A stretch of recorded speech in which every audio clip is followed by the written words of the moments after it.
Record. Now we're recording. Hi, Edie. Hi. Edie Hu. Good to see you.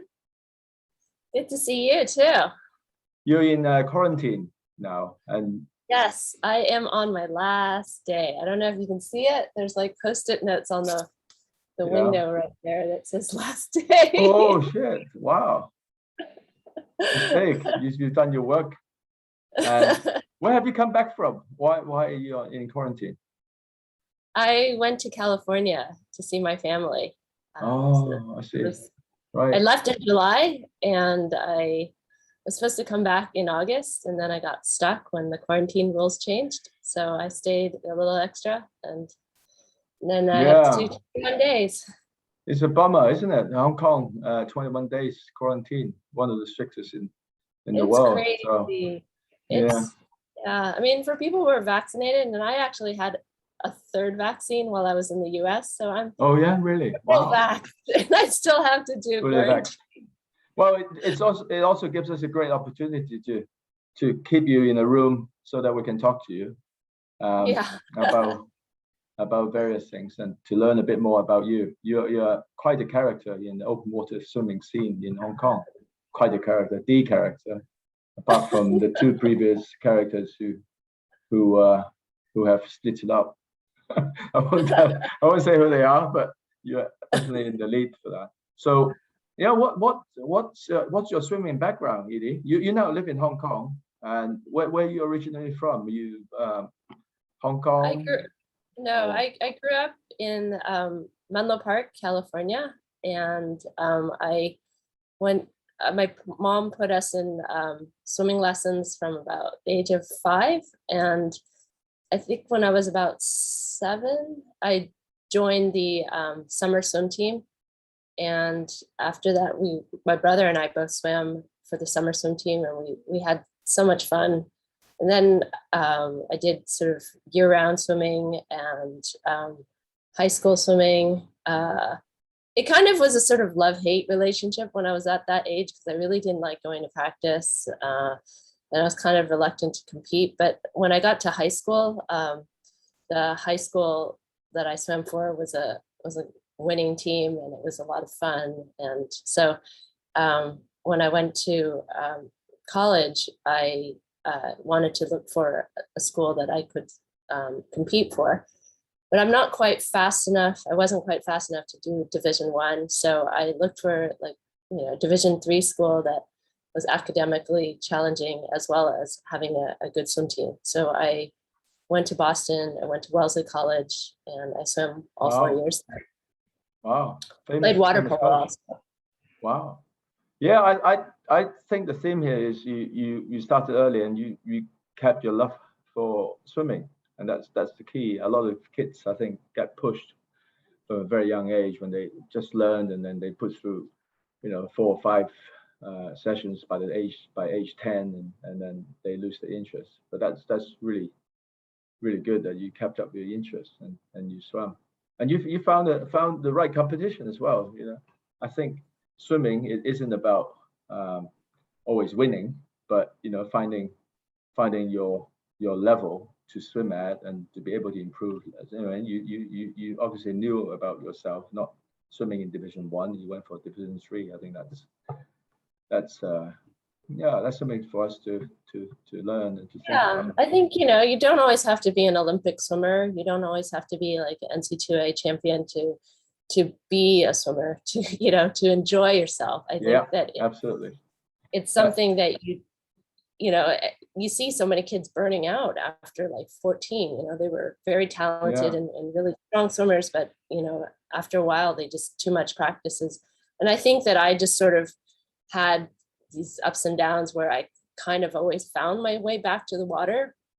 So after swimming in college, I found that was probably too.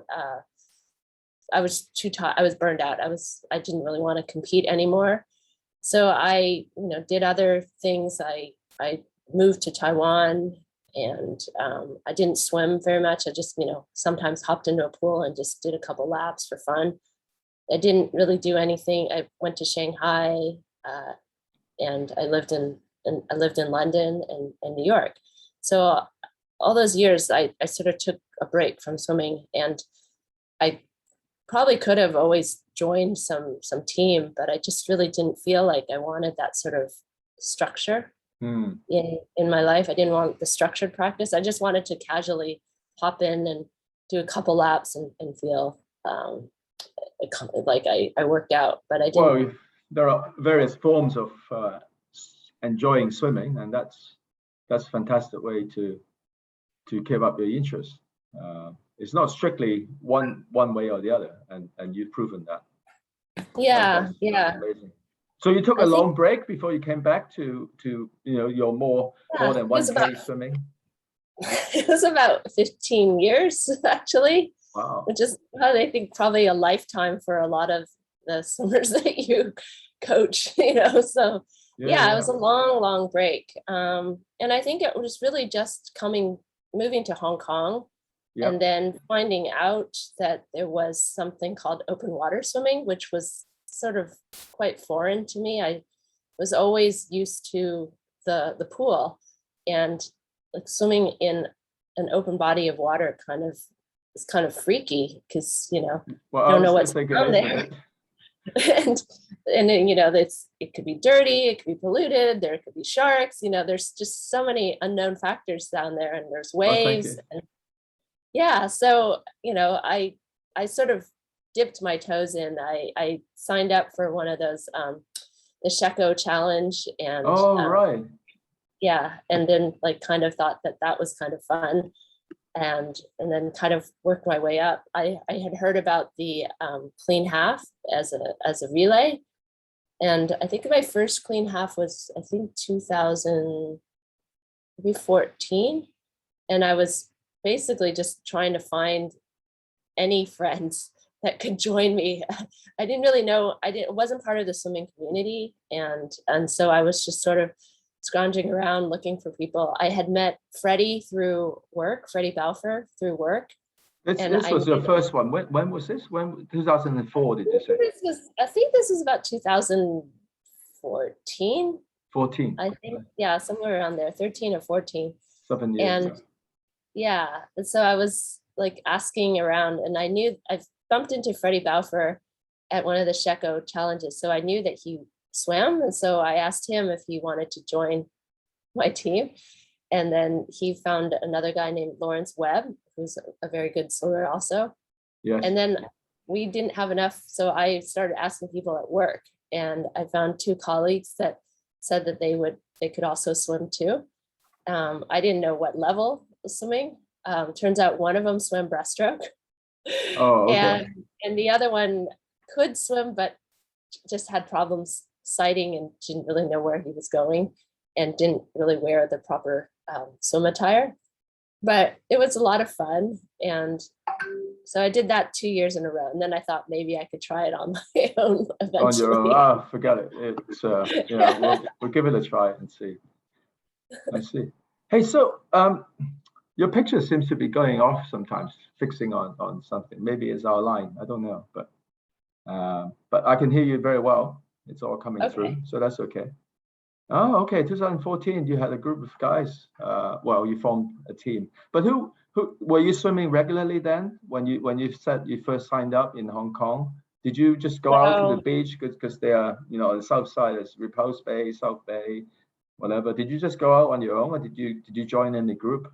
No, I didn't join any group. So my apartment had a pool, so I would go downstairs in the morning and swim with the old ladies, and kind of just it's a 20-meter pool, and the old ladies in the morning are doing their exercise, and I have to swim around them. So I was just do 30 minutes in the morning. So it's not nothing too strenuous, but I was still slowly working my way up. And then when I did the clean half the first time, that's when Freddie told me that there was this open water group that I should join. So that's so it was shortly after the clean half that I joined my first open water session. Really? With Ian it was after. Yeah, I mean, I didn't join. Yeah, the Sunday group. Yeah. The Sunday group. Yes. Wow, one of the founders of Hong Kong open water swimming. I must say he's also been a figurehead, if not very enthusiastic participant, a swimmer. Well, I swam with him sometimes as well when I first got a taste of open water. Yeah, I think that it was a good introduction. I sort of liked the group, and then it was just a once a week kind of thing. Like Sunday morning, I'll go and swim with them. But if I had something else to do, then I didn't show up. But I didn't really feel like I had to, always show up. I liked it, but and then I started thinking, the winter is coming, and what am I going to do when the winter comes? Do people still swim in the winter? And what did you think in the winter when you had the first winter? I mean, this is just a month or so after the clean half, which is usually in October. So by December time, it should be getting a bit cooler in the water, right? Yeah, I started seeing everybody starting to get wetsuits and stuff, but then I had sort of heard that, I found out wetsuits were quite expensive. And I also thought with my job, usually January was a very busy month for me. So I thought, well, maybe I won't invest in a wetsuit because, I probably will have a very sort of limited time using it anyways. So I didn't buy one. And then I did go down to the beach in December and in January. And I was like surprised that I actually wasn't. I had enough body fat on me that I was actually pretty comfortable in the water. Comfortable. Wow. Okay. So yeah, I mean, I'm not, one of these super fit muscular swimmers. I always carry a little extra weight on me. That's very useful, very handy. It does come in handy. If I can't lose it, I might as well, make it go to good use. Yes. I concur. I this last winter, it was the COVID situation in Hong Kong. All the pools were closed. So for the first time, I swam through the whole winter, or open water as well. And I didn't need a wetsuit. It was cold, it stings a bit when you get in, but once you get started, you can do a couple of Ks. I don't know about doing 15 Ks, which is what I'm coming to after the clean half. I saw you swim a couple of times what is called the cold half, which is the colder times in Hong Kong in the winter when you swim the same route, right, from Stanley main beach round the south side into either the yacht club or the VRC on South Bay. You've done that a few times too. Skins. Yeah, actually, I've done them all in skins. So in 2016, Shu asked if I would be interested in trying to attempt to be the first female swimmer to do the cold half. And I was surprised that up until that point, no one had actually, I think there was somebody that attempted but didn't finish. So 2016, I attempted it and became the first female swimmer to finish the cold half. Yeah, that's history. That's history. You made history. But you didn't only just do that as the first woman. You also swam later on. I don't remember which year it was. Was it 2018, 2 years on, that you swam around Hong Kong Island? I think I should have started this whole chat with that headline. First, I did. And the only, I think, isn't it? The first and the only woman to swim around, female swimmer to go around the island. Oh no, I was the second female to. The first one was Linda McGill in 1976, and so she did that swim first, and then there was I don't think she finished, did she? She did. She finished.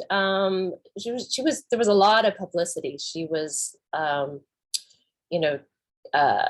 Cathay Pacific invited her to come and swim to sort of promote Hong Kong tourism. And I remember that myself. Actually, I saw there was Yes. Hong Well, Kong? I wasn't there. I was in Hong I mean, Kong. I didn't leave Hong Kong until 1980. So in those years, I was involved in swimming, and there was a lot of headlines. But she didn't swim sort of unaided totally. She had a cage. She had a net protecting her. There was a bit of a shark scare when she swam. So in a different format, I must say. yeah. But yeah, she was here. Yeah, I don't remember if she finished, but if you say she did, then Yeah, she definitely finished, but she started in Repulse Bay, and she swam in she swam. So I swam clockwise, and from Kennedy yes, Town, yeah, she swam Western side. Oh yeah, counterclockwise, starting in Repulse Bay, and so it took her 17 hours. And in those days, the tide, and the current predictions and stuff were not very accurate. So they didn't have the sort of technology that we had or that I had when I swam, with this modelings and yeah, yes. Makes a huge difference if you catch the right tide, or if you catch the wrong tide, rather. yeah, Especially I hear around the Shackle area, the eastern side, Chaiwan. If you didn't make it on time, it can be a much more difficult swim, right? yeah. So, So I was lucky, when I did it with Shu. Shu also had this navigator named Ross, and he's a America's Cup navigator. wow, And so he's top-notch sailing navigator. He had this computer program. He modeled all the currents and put my predicted pace, and then put it over the currents, and then he could show us like where I'd be at certain points at what time, and he was actually pretty spot on. wow. And so I pretty much rode the current all the way around the island. Well, technology makes a difference. You still have to have the plan to do it, or the want, the passion Yeah, to get it yeah. done. Why did you want to do it? It was, you've done a lot of amazing things in addition to this as well. I think Would be it's worth to mention. I think it's like, Sir Edmund Hillary said why he climbed Mount Everest. It's because it's there. It's, Hong Kong Island is where I live. Yes. It's here, and why not? I mean, I think I was also inspired by Simon Holliday, who, is a good swimming friend of ours, and Yes. he did it in 2017, and I was on his team, his support team. So I Did you go sort of all the way around with him on the boat? Did you stay with him or something?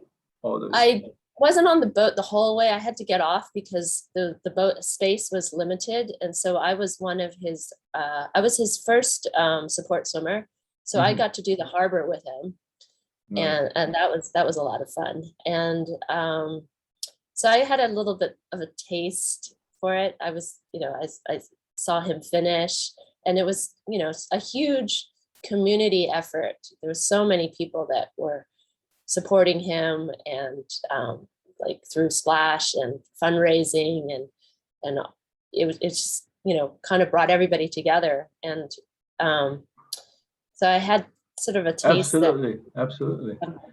it was something that I wanted to try to do. And I think she really wanted to have a female swimmer as next swimmer. So Yes. she and I worked together to get in 2018 to get that done. Yeah. Wow. Yeah, like you mentioned, I think the logistics must have been pretty well organized. It has to be so many different parts to coordinate Oh, the she had routes, to the get timing, permissions all from the government. government okays are, I think, the hardest thing, because the harbor section is the toughest part to get permission, and you have to have you have to do it at a time when the traffic in the harbor is not very is low, so there's not the cross harbor ferries running around. So it's the timing is very, very crucial, and that's why we started our swim in Kennedy Town in the morning, so you can get through the harbor as quickly as possible. And then the rest of it is you can kind of just take your time. Yeah, well, I think that your swimming it certainly has brought a lot of attention to the whole thing. I mean, Simon Holiday did it for and raised a lot of money for Splash, and you also swam as the first female, and then you also raised funds for Splash. And the whole team is just amazing. I think through these two swims have really gained a lot of experience and showing us how it is possible for the rest of us to realize that it can be done, something like that. And then going on, after you two have done it, of course you've inspired Alex Fong, who's also gone around the island and raised can I swear here, shitloads of money for various charities. So you guys have planted the seeds for many more of these swims to come. And then right now we're in 2021 September. I think in November there is a local school in Hong Kong organizing a whole bunch of relays, 10 teams of 6 people going around the island. So I think Alex is also involved in that too. Alex it's one of his alma mater, I think. Yes. So it's going to hit the headlines pretty much. And your name is going to keep coming up as the first female swimmer. Well done. That's amazing. It's wonderful that she has been able to help and get these things organized. Yes. Because in other countries it's kind of like a sort of standard, like English Channel or other sort of big swims. Well, English Channel, if you pick English Channel, I think it's a really well organized. That's been done over really I don't know 50, 60, I don't know how many years, but we are starting something quite unique in Hong Kong, and you're one of the founding swimmers, if I may say so. But who knows? In 20 years it would have been loads more people doing it and would have picked up all the expertise from these early swims. So so I mean, I think that it needs to become easier, and also it does need to become a little bit less expensive, because I think the price is a little the sort of entry threshold right now is quite expensive. And so I think the more people who sign up for it, I think the more often she can run it, I think then the prices should be able to come down. It's just, I think it's so infrequent right now that it costs quite a bit. So yes. It is a big event. So. Yeah, but these marathon swims are really not cheap to begin with. No, well, even the clean half, I must say, it's not cheap. That's stopping me from entering. To be honest, it's quite a bit of money. Even on a relay basis, if 5 people share, we're talking over $1,000 per person. So that's I see what you mean. Yeah. Try that in US dollars, a couple thousand. Yeah, so that's a bit prohibitive. But there's always if you want to swim, there's always the Saturday and Sunday groups. Right. Yeah. No, I think almost every week. And then with the groups that I'm swimming with, we are trying to explore more places to swim. We've gone around other islands.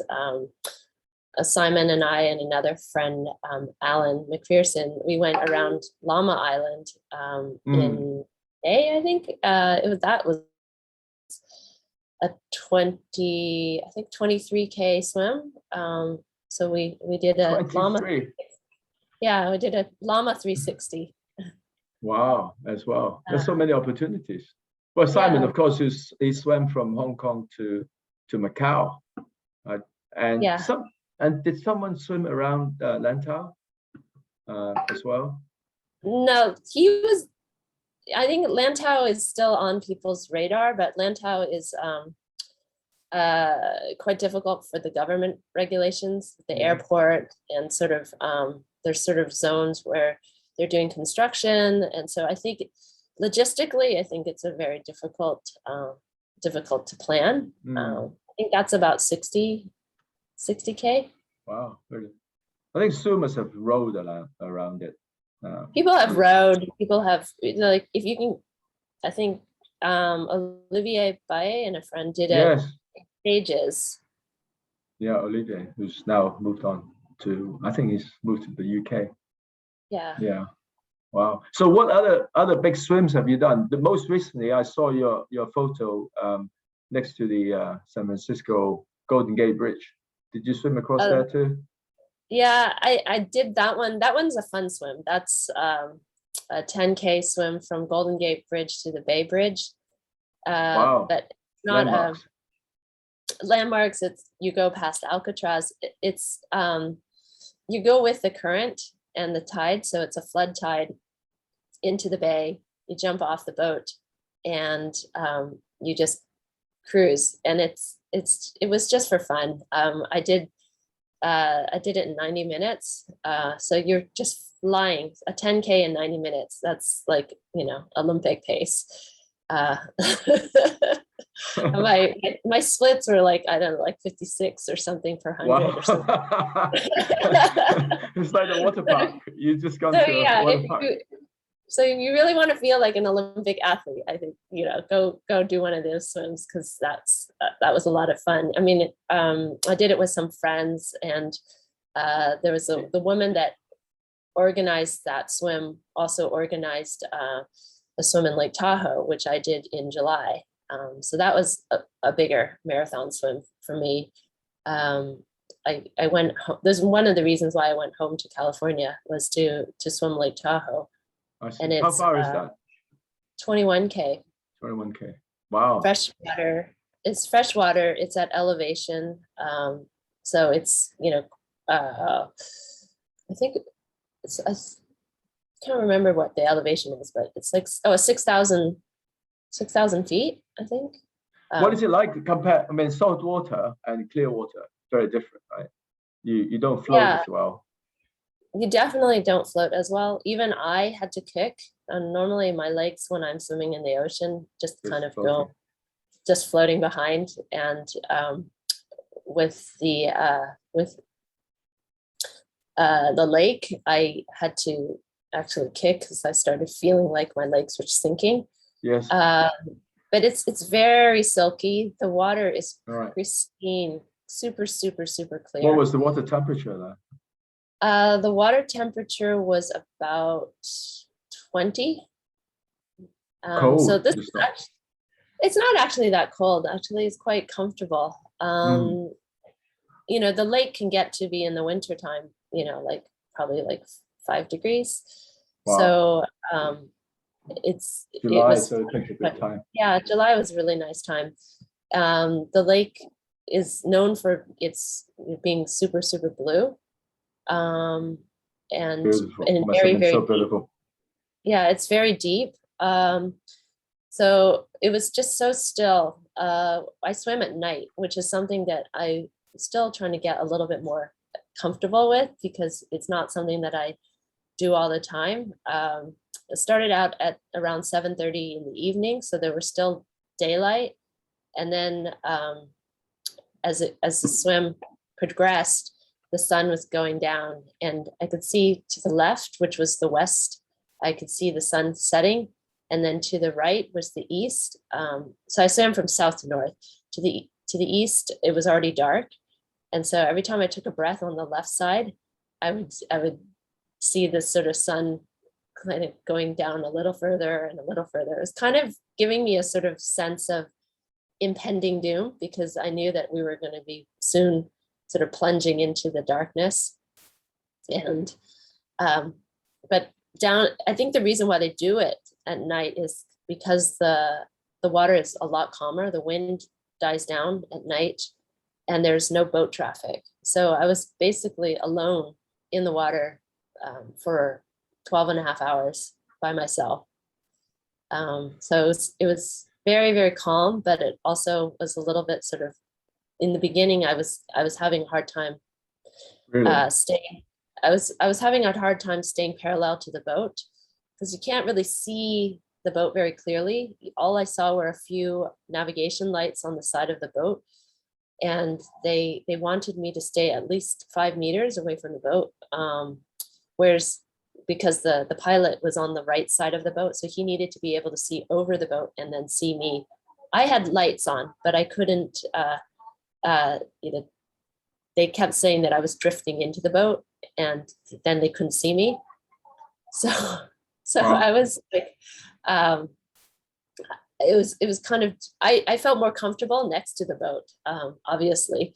And they kept saying, no, go further away. And so like it happened like every couple minutes I was getting too close to the boat. So finally they're like, what do you need? What do you need? I was like, I don't know. But as I got a little bit more comfortable, I could feel that I could pick up the pace and kind of get into the rhythm, and I could feel that I didn't need to be so comfortable, so near the boat. I see. But your friend who took you there, she swam it, or did she have some experience doing it? So I had my friend Rainey, who is a very, very accomplished open water swimmer. She's done countless long distance marathon swimming, and so she lives in San Francisco. So I asked her to be my support, and then my brother, who's also a swimmer, and he lives in Hawaii. He was in California with my family, so I asked him to be on the boat too. And Okay. it's not easy to be the support crew, especially on this swim, because it's an all-night affair, and they have to keep track of the times. They can't doze off and fall asleep. They have to feed me. 12 hours. Yeah, and it's not warm. It's at least you're not getting burned by the sun, but you have to stay awake. And I was asking to be fed every 45 minutes, so they had to prepare my feeds and throw it out to me. At least the sea was calm, right? I think compared to English Channel, you could potentially get really wavy. Yeah, no, it was super flat. They could see the Milky Way. So part of the swim, I did turn over on my back so that I could look up and I could see the stars, because I really just wanted to enjoy the moment. Well, you're a creature on this planet. That didn't you feel just like amazing, the awe of it all? I'm sure. Yeah. But I wouldn't. Who would get an opportunity like that to go into a lake and see the stars and do all that? That's pretty damn amazing. It is really, really magical. I think that it's. I can only imagine. I don't think I'll ever be able to. Well, I'll ever get a chance to do that sort of thing. Thank you very much for sharing with us. Say never. You can do that. I think that I the desire to do something like that is not there. So I think you have to start off with the one. Yeah.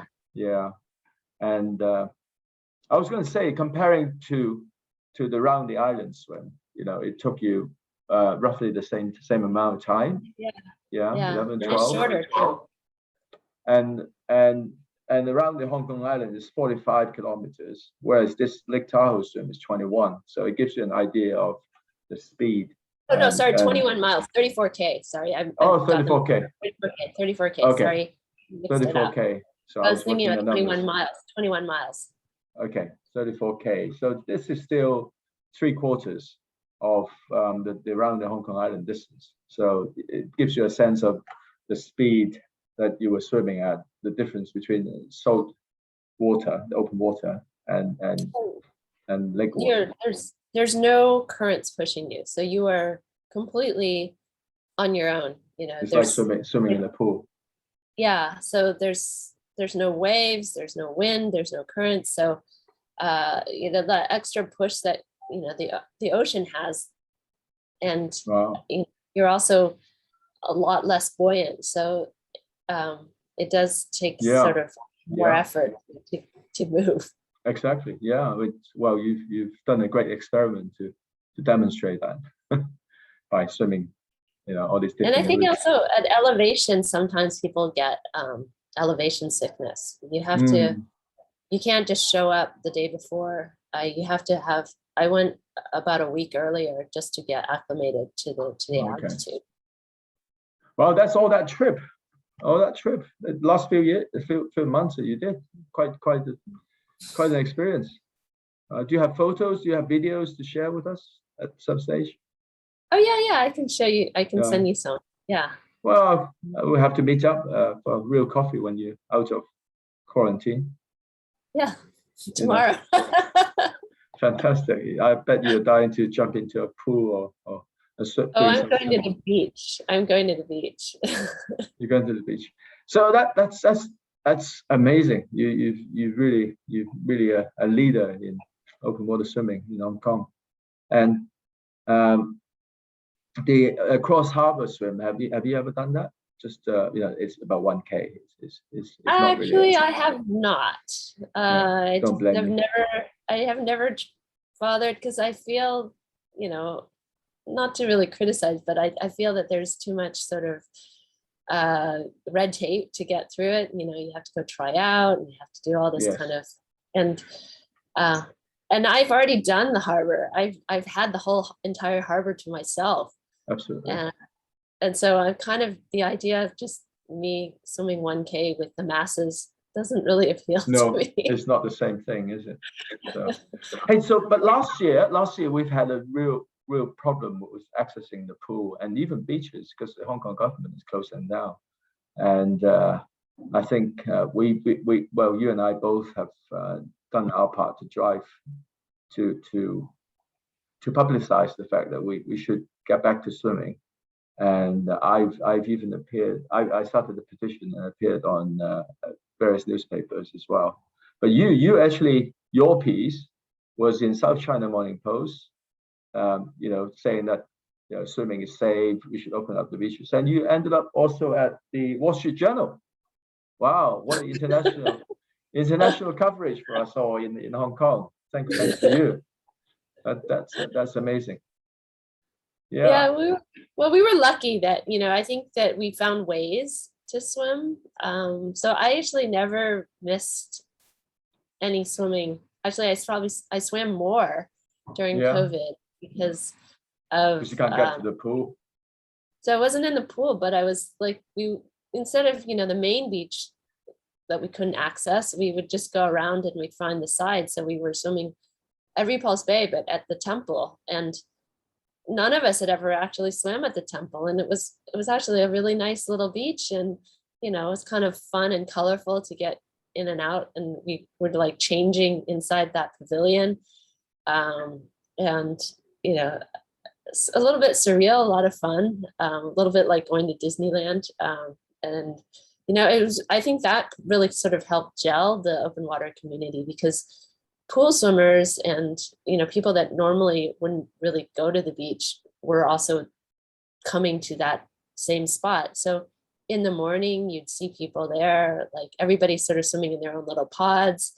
And it really kind of helped gel the community. Everybody's saying hi to each other. Yes. Yeah. So I really thought that, it wasn't that bad, actually.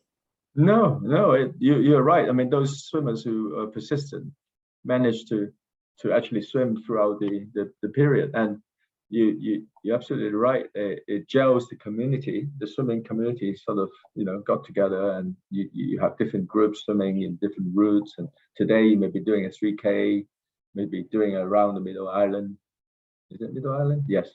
For 4K swims and loads of fun. Yeah. You just you can't stop people from swimming. You cannot stop people from swimming. Especially, the old people that swim in Deepwater Bay. They have been swimming for, like 50 years. The government closing the beach is not going to stop them from swimming. No. So I look to them and they're sort of my heroes. I'm like, if they're still swimming, then we're still swimming. Yes. So, well, the positive outlook is what's driven us through this COVID period. Really, I think pools are not going to, hopefully not close again. As Hong Kong is relatively safe, and it's a dumb thing to do to close the beaches as well. And we're through that. There's also the positives that come from it. Yeah, in the People past. have a lot more experience of swimming open water. People from different groups are saying hi to each other. That's the camaraderie that swimming gives us. That's why I like to be in a team where you're friends or have the same passion, and that's why we're talking because you're a swimmer.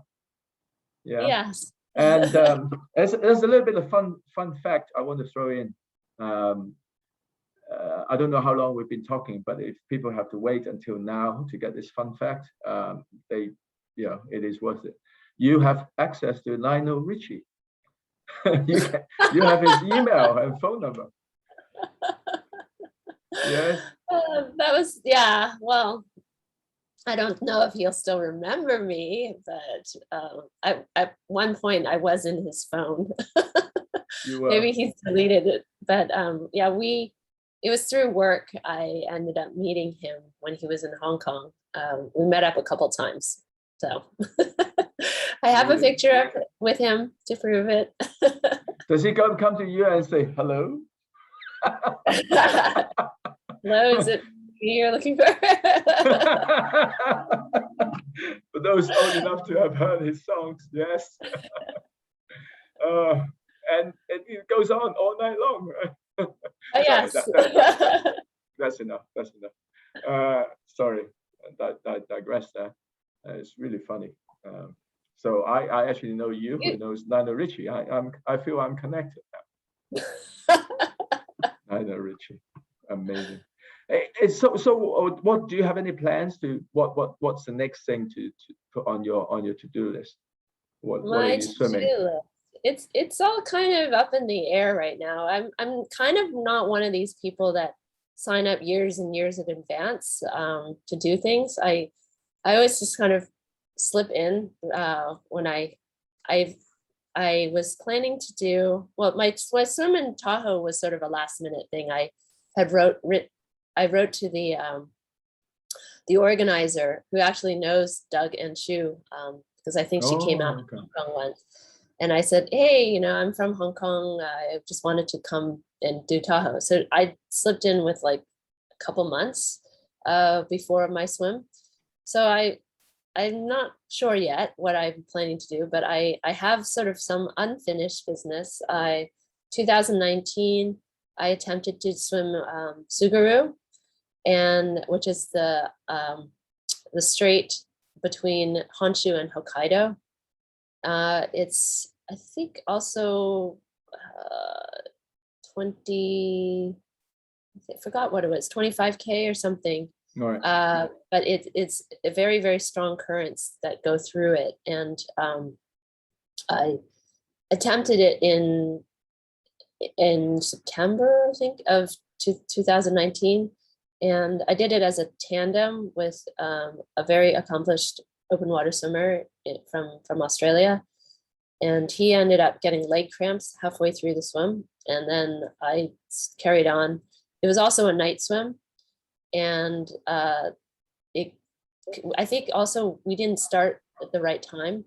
The Japanese were quite strict on the time that we could start. And they allowed us to start a little bit earlier, but I think ideally it should have been a much earlier start in order for us to take an advantage of the weaker currents before the currents really, really got too strong. And so by morning, by daybreak, I thought that, the sun was going to come up and everything was going to be rosy, but it was kind of like, it was gray and stormy.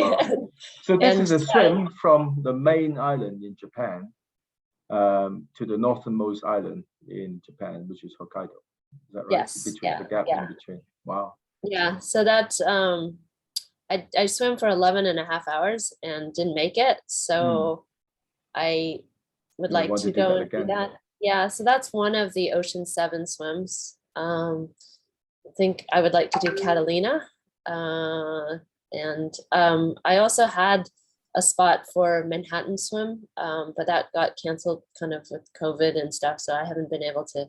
Is that event still on? Is it canceled permanently? Is it still No. Actually, I think for people who are living in the US and North America, it was much easier for them to get to. They even ran it last year, but it was really for mostly people living in, the near New York. And, I think in the rest of the country, in the rest of the world, people are freely traveling.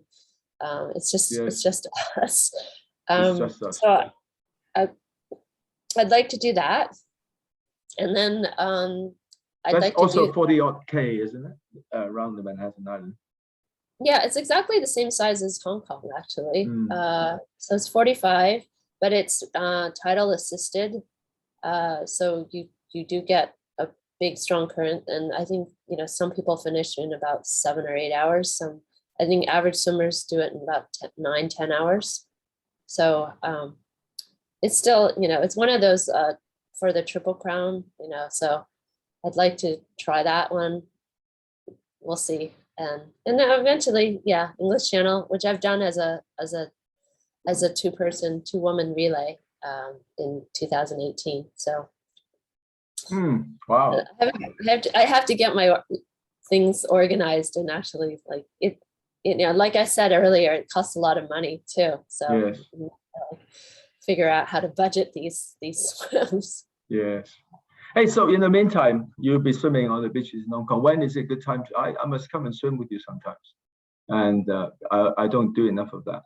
Although you always say there's no jellyfish, I always see people getting stung by jellyfish, which is one of my biggest fears. When do you swim these days? What is it? Sunday, Saturday, or how does one get involved with you in swimming? I'm doing with on Saturdays we do Saturday mornings. That's more of a sort of longer distance, and our group kind of moves around a bit. Sometimes we're in Repulse Bay, sometimes we're in Bigway Bay, sometimes we're in Clearwater Bay. So that one is primarily focused more on distance. A Sunday group, there's sort of the longer group goes like 5K, but we're always in Repulse Bay at the beach. And so we're meeting around, I think, 7:45, and we swim at 8. So it can be for people who want to just sort of start out doing 1 or 2 kilometers, building up to we call it the nipples. It's about from the beach to the nipples, which is at South Bay Beach, the mouth of South Bay Beach. There are a couple little islands.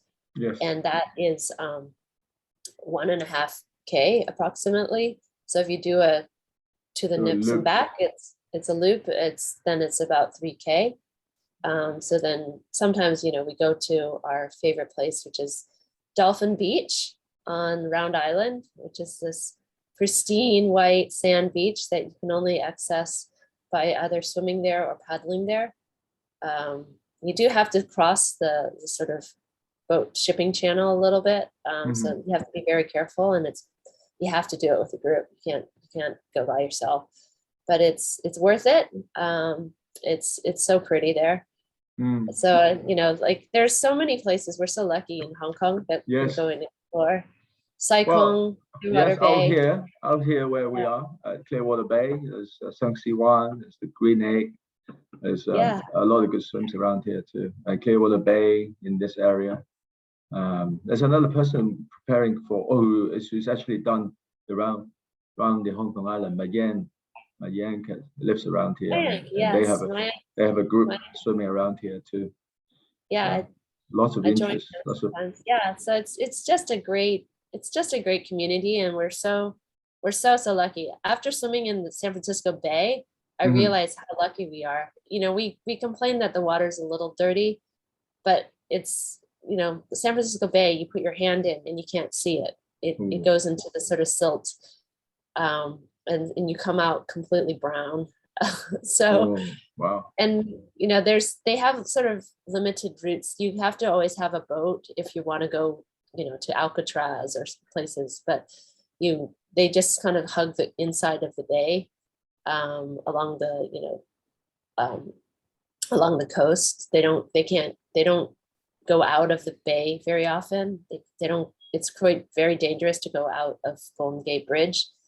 So we're so lucky because we have so many possibilities. If we wanted to do a 5K, a 10K, there's so many combinations and places that we can go explore this island, go there. So it's definitely a place that open water swimming should thrive. We have the means. Yes, absolutely. I just feel you have a lot of positive things to say. It's speaking to you brings out well, it inspires people to think more positive about this place and swimming. I think that, you don't have to be super fast, and you work your way up to getting your fitness level up, and more comfortable with sighting and breathing, and just being in the open water. But I think really anybody can do it. I mean, I've seen so many of their splash swimmers actually, take on open water swims too. So that, and they just learned to swim a couple years ago, and they're doing open water swims and open water races. So it's huge potential. We have the potential to just keep going and growing this community. Well, thanks to your effort as well, for your inspiration. Edie Hu. Is that how you say it? Edie Hu? Edie Hu? Edie Hu. Edie Hu. We all now know who Edie Hu is. A bit more. I think, yeah. Congratulations on completing all these landmark swims. Well done to you. And yeah, it's good to speak to you, to learn about these things. Well, I think yeah, we'll wrap it up here today. Okay. All right. That's good. Thanks, Thank you so much for your time. Let me just look at, I got carried away. I had no idea how long we were talking. It's almost an hour. Almost. Yeah. I talk a lot. That's that's because all you say, everything you're saying is very interesting, and very happy that you're sharing it with us, so other people can find out more and learn about open water swimming and your involvement. That's fantastic. Well, thank you so much for your time, Edie. Tom, I'll see you in the water. I'll see you in the ocean. Yes, definitely. Come and join us. Okay. I will. I'm inspired now. I need to give it a try. Yeah. You did say slow swimmers welcome, so absolutely, slow swimmers welcome. We want everybody to start somewhere, right? I was a slow swimmer too when I started. I'm not the fastest swimmer at all, but you just kind of work your way up. And I think after 3 weeks in quarantine, I will be the slowest swimmer. So I see. Well, would be good to have you back in the community. Yeah. And enjoy your swims. Thank you. And goodbye for now. Bye. Bye-bye.